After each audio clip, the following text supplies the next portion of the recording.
वालेकुम दोस्तों। तो आज मैं आपको अफसाना इबरत का सेकंड पार्ट बताने जा रही हूँ, जिसको प्रेमचंद ने लिखा है। चलिए कहानी आगे शुरू करते हैं। धक्का मारा कि बेचारे औंधे मुंह प्लेटफॉर्म पर गिर पड़े। कौन? ठाकुर साहब। गार्ड रिपोर्ट करने की दौड़े थे कि इतने में इंजन ने सीटी दी, जाकर अपनी जगह बैठ गए। उधर मुंशी बीचनाथ, जो दूसरे डिब्बे में बैठे थे, नाथ की इससे भी बुरी हालत थी। सारी रात जाग कर गुजरी, ज़रा पैर फैलाने की भी जगह न थी। जीप में शराब की बोतल रख ली थी। स्टेशन पर स्टीम तेज कर लेते थे। मामूल से ज़्यादा पी गए। एक तो शराब का नशा, उस पर जगह की कमी मतलब कमी। हाजमे में फितूर पड़ गया। फितूर का मतलब होता है, देखिए, फितूर का मतलब होता है खराबी। हाजमे में खराबी पड़ गई। पेट में दर्द होने लगा। बेचारे बड़ी मुश्किल में फंसे, कहीं हिलने की जगह न थी। असहाल के आसार, असहाल बोलते हैं दस्त को। दस्त के आसार नज़र आने लगे। लखनऊ तक उन्होंने किसी तरह जब्त किया। जब्त का मतलब होता है जब्त किया मतलब होता है बर्दाश्त किया, मगर और आगे चलकर याराए जब्त मतलब बर्दाश्त की हालत ताकत न रहा। एक स्टेशन पर उतर कर खड़े न हो सकते थे। प्लेटफॉर्म पर लेट गए। बीवी भी घबरा कर उतर पड़ी। खींच खांच असबाब उतारा। जल्दी में ट्रंक उतारना भी भूल गए। दरोगा जी ने ज़मीन पर लेट देखा तो समझ गए हजरत ज्यादती की कर गए हैं। मरवत ने उतरने पर मजबूर किया। सब ने यही पड़ाव डाल दिया। देखा तो मुंशी जी की हालत खतर थी। बुखार, तसख्खज, पेट में मरोड़ के और दस्त, बड़ी तसवीश हुई। स्टेशन मास्टर ने समझा हैजा हो गया है। हुक्म दिया, मरीज को अभी बाहर ले जाओ। दारोगा जी ने हर चंद मिन्नत साजत की, मगर उन्होंने एक न सुनी। जबूरन लोग मुंशी जी को स्टेशन के अहाते से बाहर एक दरख्त के नीचे लाए। मुंशाइन रोने लगी। अब हकीम साहब और डॉक्टर साहब की तलाश हुई। वहाँ डस्टरकट बोर्ड का एक सफ़ाखाना न था, मगर डॉक्टर का काम कंप्यूटर से लिया जाता। स्टेशन के मुलाजिमों से मालूम हुआ कि डॉक्टर साहब जब भी बिल्हौर के रहने वाले हैं। लोगों को तस्कीन हुई। दरोगा जी सफ़ाखाने की तरफ दौड़े। कंप्यूटर से सारी कैफियत बयान की और कहा कि आप ज़रा चल कर उन्हें देख लीजिए। उनका नाम था चोखे लाल। रुखाई से बोले, सुबह के वक्त बाहर जाने का हुक्म नहीं है। जी कंप्यूटर से कहते हैं चोखे लाल से, तो क्या मुंशी जी को यहीं लाएं? फिर चोखे लाल कहते हैं, आपका जी चाहे लाएं। ठाकुर साहब ने दौड़ धूप करके एक डोली का बंदोबस्त किया। मुंशी जी को लाद कर सफ़ाखाने लाए। जो ही बरामद में कदम रखा, चोखे लाल ने डांट कर कहा, डोली नीचे रखो। हैजे के मरीज को ऊपर लाने का हुक्म नहीं है। हुक्म बोलते हैं इजाज़त, ऑर्डर नहीं है, इजाज़त नहीं है। बीचनाथ बेहोश तो थे नहीं, आवाज़ सुनी, पहचाना। अरे ये तो चोखे लाल है। क्यों अभई, मुझे पहचानते हो? चोखे लाल कहते हैं बीजनाथ से। जी हाँ, खूब पहचानता हूँ। बीजनाथ कहते हैं। फिर बीजनाथ कहते हैं चोखे लाल से, पहचान कर भी इतनी बेमरवती, मेरी जान निकल रही है। देखते तो हो मुझे क्या हो गया है। चोखे लाल कहता है बीजनाथ से, देख लूँगा, मेरा काम क्या है, फीस निकालिए। फिर दारोगा गुस्से में से बोलते हैं, सफ़ाखाने में कैसी फीस जनाबे मन? चोखे लाल बोलता है कंप्यूटर, वैसे ही जैसे इन मुंशी जी ने मुझसे वसूल की थी। जनाबे मन। फिर दरोगा साहब बोलते हैं, दरोगा जी आप क्या फरमाते हैं, ये गरीब यहाँ क्या करने आए?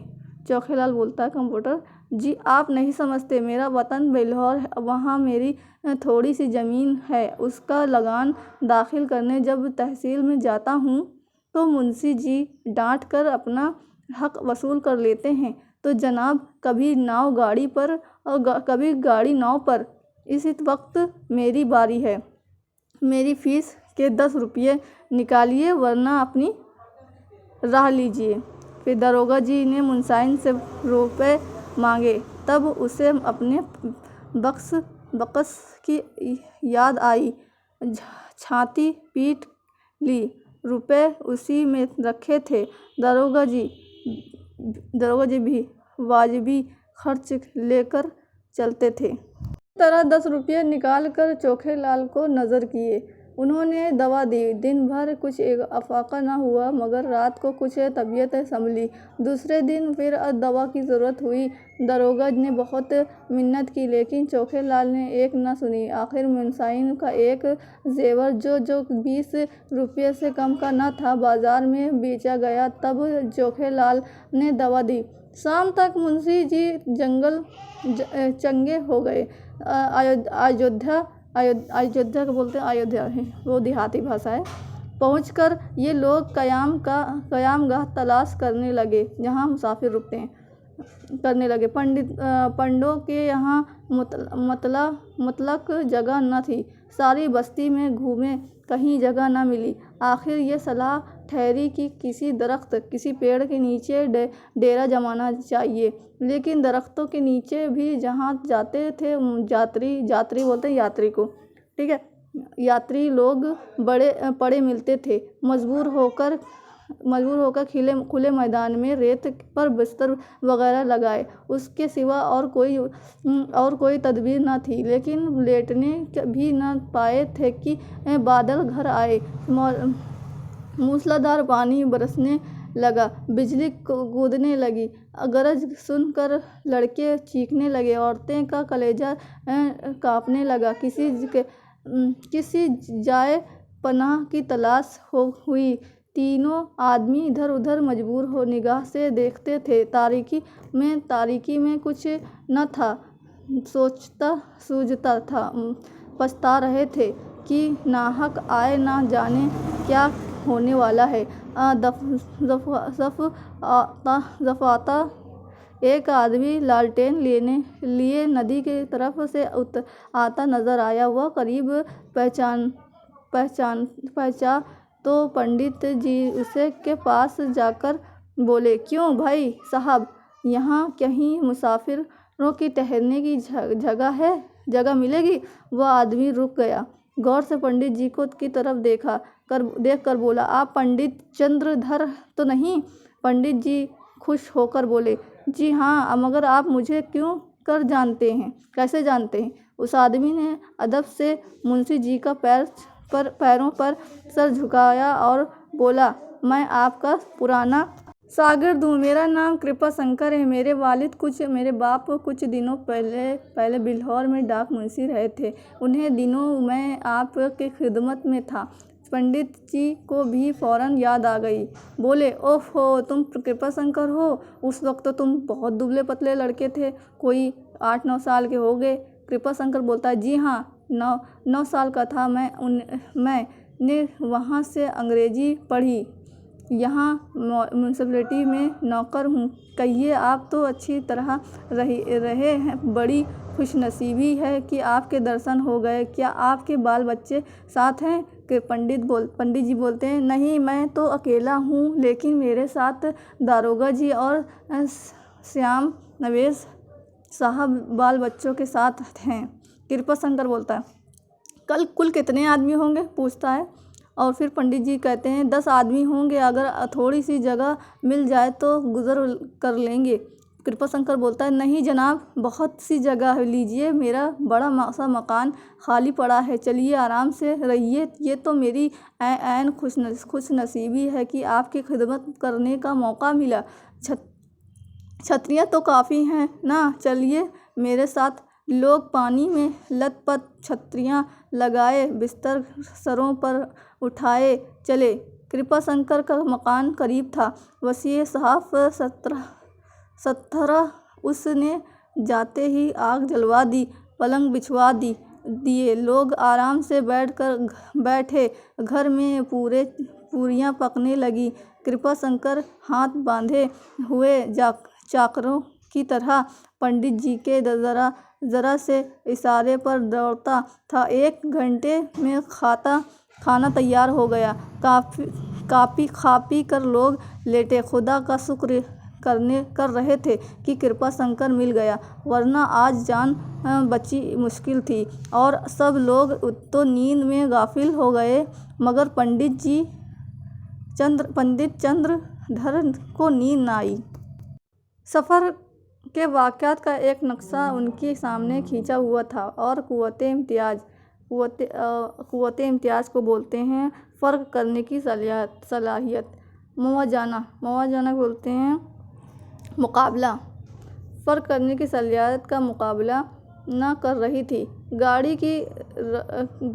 गाड़ी की रगड़ झगड़ा और सफ़ाखाने की नोक-झोंक मुकाबले में कृपाशंकर की शराफ़त और मेहमान नवाज़ी का ख़ास असर हो रहा था। वह आज अपने पैसे की अज़मत को समझे, आज उसकी अहमियत के मुकाबले कायल हो गए। ये लोग 3 दिन अयोध्या में रहे, किसी बात की तकलीफ़ न हुई। कृपाशंकर ने खातिर मदारत में कोई बात उठा न रखी थी। तीसरे दिन ये लोग चलने लगे तो वह स्टेशन तक पहुँचाने आया। जब गाड़ी ने सीटी दी तो उसने आँखों में आंसू भरे हुए पंडित जी को कृपाशंकर ने आँखों में आंसू भरे हुए पंडित जी के कदम छुए और कहा, कभी कभी मुझे याद कर लीजिएगा। पंडित जी घर पहुँचे तो उनके मिजाज में तब्दीली हो गया था। उनके मिजाज में बदलाव हो गया था। उन्होंने फिर किसी दूसरे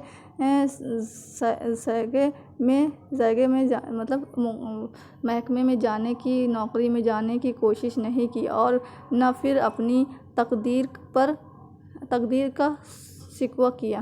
तो यहाँ कहानी ख़त्म होती है, अफ़साना ख़त्म होता है। आपको अच्छा लगा हो तो एक लाइक करें, कमेंट करें, शेयर करें, ज़्यादा से ज़्यादा करें।